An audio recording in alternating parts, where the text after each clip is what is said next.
magandang araw mga sangkay. Welcome back po sa aking YouTube channel. For today's video ay share ko po sa inyo yung paggawa ko ng cheese roll. Ayan, mainit nito po yung ating cheese roll. Bagong luto pa lamang po. Pero bago po tayo magsimula mga sangkay ay please like at share na rin po ng video ito. At kung ikaw hindi pa nakapag-subscribe, subscribe mo na po yung aking channel, Marchil TV. Pindutin mo na ang notification bell para ikaw ay laging updated sa mga upload kong mga video. So yung mga sangkay, hihila sana ako ng favor. Pakipollow naman po yung aking Facebook page. Yan po, ilalagay ko na lang po sa screen yung pangalan ng aking Facebook page mga sangkay. Sana po ay supportahan nyo rin po yung aking channel. So ayun, simulan na po natin ang paggawa ng ating cheese roll. Mga sangkay, bali simulan na natin ang paggawa ng ating cheese roll. Ayan yung ating unang ingredients. Gamit tayo ng white sugar. Sunod ay asin, powder milk, sunod ay vanilya, dalawang takip. Maglalagay tayo ng dalawang takip na vanilya.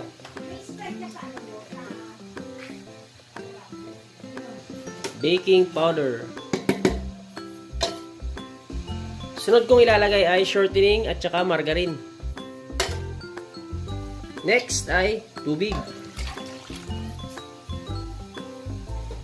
At ayun na, kapag nalagay nyo yung mga ingredients na aking nabanggit ay haluin muna natin. Balik tunawin muna natin ng maayos yung ating asukal at saka yung ating asin na nilagay.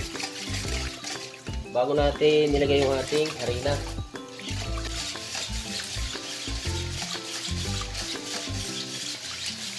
At ayun na mga sangkay, kung sakaling natunaw nyo na ng maayos ay ilagay na natin yun yung ating harina. At maglalagay tayo sa ating harina ng yeast. So kapag nalagay nyo na yung mga ingredients na yung mga sangkay ay bubuuhin na ngayon natin yung ating masa. Ang ating palang masa ay gagamitan natin ng makina para mas mabilis natin mapakinis. So ngayon ay bubuuhin muna natin to.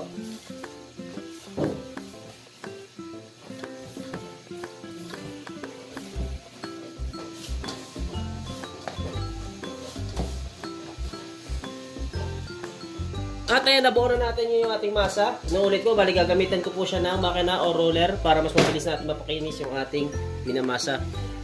At ito na yung ating masa mga sangkay. Pagkatapos natin mapakinis ay titimbangin muna natin para pare-parehas ng laki yung ating gagawin cheese roll. So bali ang timbang nga pala ng ating cheese roll ay 40 grams.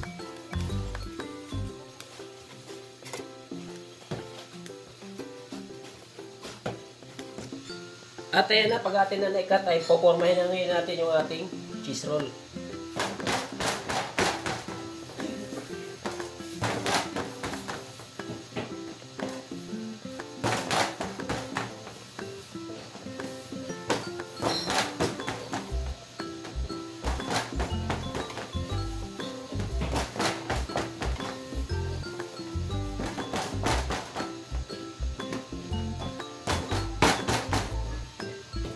So ayan, bali sa ating 1 kilo meron tayong 43 piraso na cheese roll. Bali ngayon sisimulan na natin ang paglalagay ng cheese sa ating gagawin tinapay. So ito yung ating cheese. Ganyan kalaki yung ating cheese lalagay sa isang cheese roll.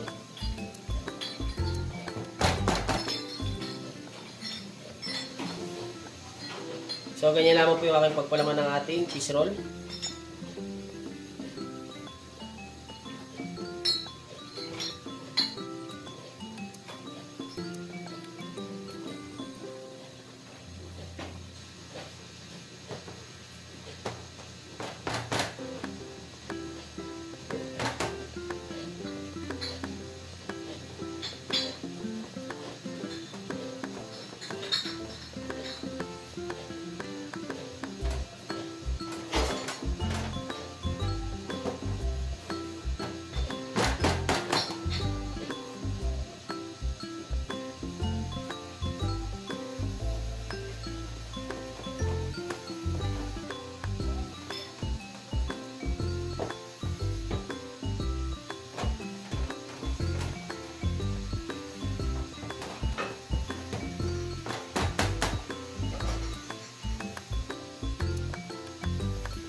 So yan ating cheese roll mga sangkay. Bale, huwag kakalimutan paalsahin bago natin isalang ha. Ayun yung ating cheese roll mga sangkay. Bale, pagkatapos nating maporma ay huwag kakalimutan paalsahin bago muna natin isalang ha. Dahil maliliit pa po yan. So abangan na lamang po ninyo kung ilang minuto natin o ilang oras natin paalsahin bago natin maisalang yung ating cheese roll. At ngayon mga sangkay, after 3 hours na ating paalsa ay ayan na po yung ating cheese roll. Malaki na ngayon na isasalang na po natin. Inulit ko, 3 hours po nating pinaalsa yung ating cheese roll. At sa init na 180 degrees Celsius, isasalang na po natin yung ating gawang tinapay. Magamit lamang po tayo ng katamtaman na lakas ng apoy ng ating oven mga sangkay. At abangan nyo na lamang po kung ilang minuto nating lulutuin yung ating cheese roll.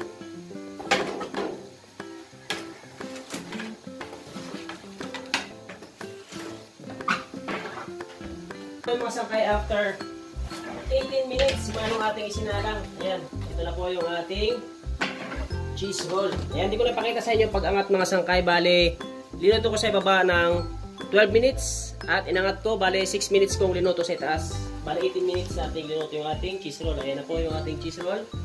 Luto na, bango-bango. Ganun na yung cheese.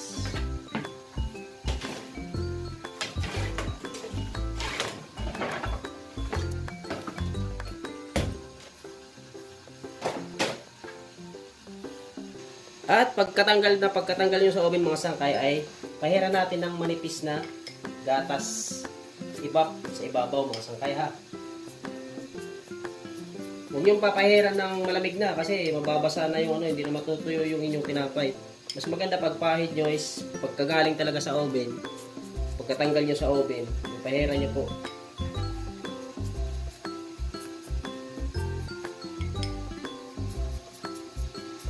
So, ayan. Bali, pwede na po natin ibenta itong ating cheese bread. Cheese roll. Okay, diba? Makaintam siya. Pagpahid nyo ng iba. Yun o.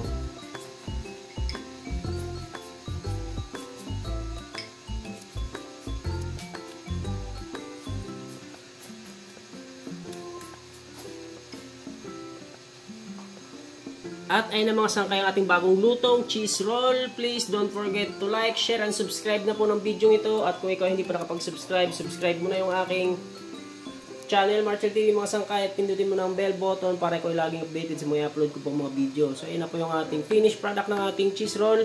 Thank you for watching. See you on my next video. Bye-bye!